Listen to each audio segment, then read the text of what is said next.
c'est magnifique. On va faire une petite visite guidée d'1h15 pour connaître tous les secrets de cet endroit. T'es prêt? T'es prêt pour la visite?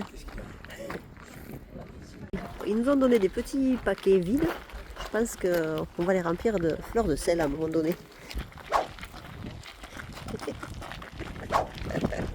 Allez, 2 km à pied.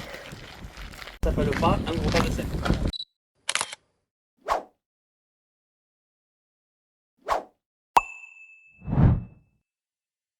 Une salière, un salin, une saline. Ça s'appelle une camelle.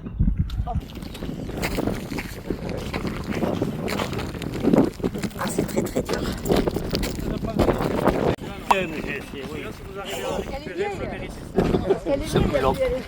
Déjà dans un premier temps, on va avoir l'humidité, parce qu'on est quand même dans un salin, donc on a plein de bassins autour de nous, et on a aussi la mer à 2 km par là-bas. Et donc cette humidité-là, ça va faire fondre tous les petits grains de sel qui sont sur l'extérieur de la camelle, et ils vont tous commencer à s'accrocher les uns aux autres, à s'agglomérer ensemble. Alors moi, il n'y a pas longtemps, il y a un enfant qui m'a dit que l'eau était rose parce qu'elle avait pris un coup de soleil. Ah, et encore là, elle n'est pas très rose. Elle n'est pas très rose. De cet angle de vue-là, non. Ah, Mais ça évoluera au fur et à mesure de la visite. ah parce qu'on m'a dit que moi c'était l'été, que c'était plus rose. Que... C'est effectivement pendant Voilà. l'été que ça a le plus de couleurs. Mais là, elle a quand même une jolie couleur. Mais donc, je vais quand même vous répondre. Oui. Mais à la fin de la visite. Ah, Eh oui. La fleur de sel, elle apparaît à la surface de l'eau. Donc, pour qu'elle apparaisse, on va avoir besoin de deux choses très importantes. Les fortes chaleurs et le vent. Parce que quand on a une forte chaleur qui va venir taper sur le bassin, on va avoir un grand volume d'eau qui va s'évaporer très vite. Et ça va forcer la cristallisation à la surface de l'eau. Et là, vous allez commencer à voir apparaître des petits flocons à la surface. Et ces petits flocons, c'est déjà de la fleur de sel. Et vu que c'est très léger et fragile, ils vont être poussés par le vent sur les côtés des bassins. Donc là, si vous prenez un morceau de gros sel, enfin un grain de gros sel que vous le goûtez, il sera vraiment très fort. Alors que la fleur de sel, elle a un goût qui est beaucoup plus délicat, beaucoup plus doux. C'est pour ça que la fleur de sel, il vaut mieux s'en servir au moment d'assaisonner les plats, parce que ça va épouser les saveurs du plat. Alors que si vous mettez le gros sel à la place, vous ne sentirez rien d'autre que le gros sel. Alors bon, le sel a déjà été ramassé en août. La fleur de sel est récoltée selon les mois les plus chauds, en juin, juillet, août, septembre éventuellement.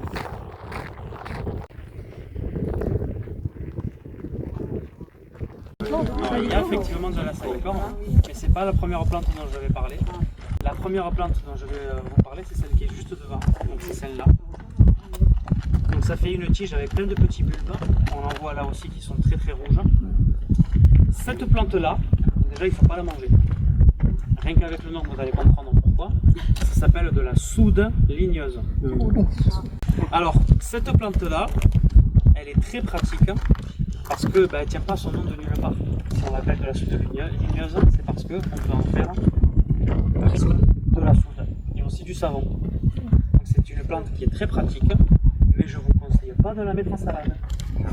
Alors, le monsieur nous a dit de tremper le bout du doigt dans cette eau et de lui dire si c'était plus ou moins salé que l'eau de mer.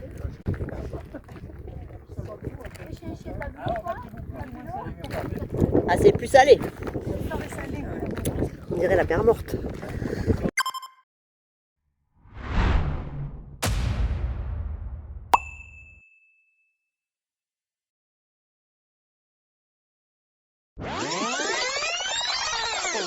On est au pied de la mer morte. C'est l'endroit où il y a le plus de concentration de sel. Il y en a 10 fois plus que dans la mer Méditerranée par exemple. Ce qui fait qu'on flotte réellement et on ne peut même pas tenir debout paraît-il. On va aller vérifier.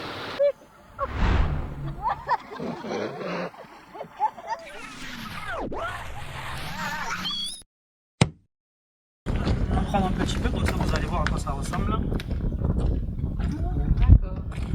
ça Ça fait comme de la glace, ça c'est cool. Donc c'est vraiment très léger. Je saurais pas, ça fait un peu comme de la neige en fait, sur les bords des bassins. Le canal ici, ça redescend là. Ah, la petite pause, bien méritée. Là, c'est en circulation. Oui.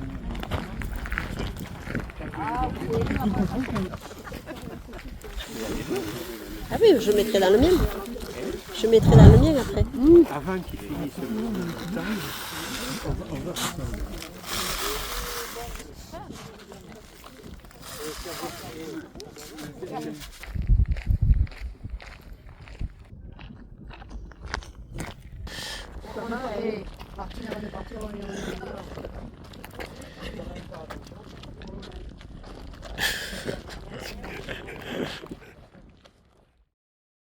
Alors Ça, les 350 grammes. Ah oui, celui-là c'est le plus salé de tous. Bon alors, la raison pour laquelle l'eau elle est rose, c'est parce que c'est de la grenadine, voilà voir. Non, effectivement c'est une micro-algue. Ah voilà. Donc c'est une algue microscopique qui s'appelle la Dunaliella salina. Mais donc cette micro-algue là, il se trouve qu'elle est présente sur le littoral. Et quand on prend l'eau de mer avec la pompe, forcément elle est emportée avec l'eau de mer. Et donc cette micro-algue là, quand elle se retrouve là dans les bassins du Salin, pour survivre face au sel, elle a réussi à sécréter quelque chose, c'est du bêta-carotène. Et c'est le bêta-carotène qui va se diffuser dans l'eau autour d'elle et commencer à donner des couleurs à l'eau. Et donc, quand on est sur des bassins qui commencent à être assez salés, on aura plutôt des couleurs orangées. Et plus on va loin dans la salinité, plus on peut passer sur des couleurs roses, voire des fois rouges.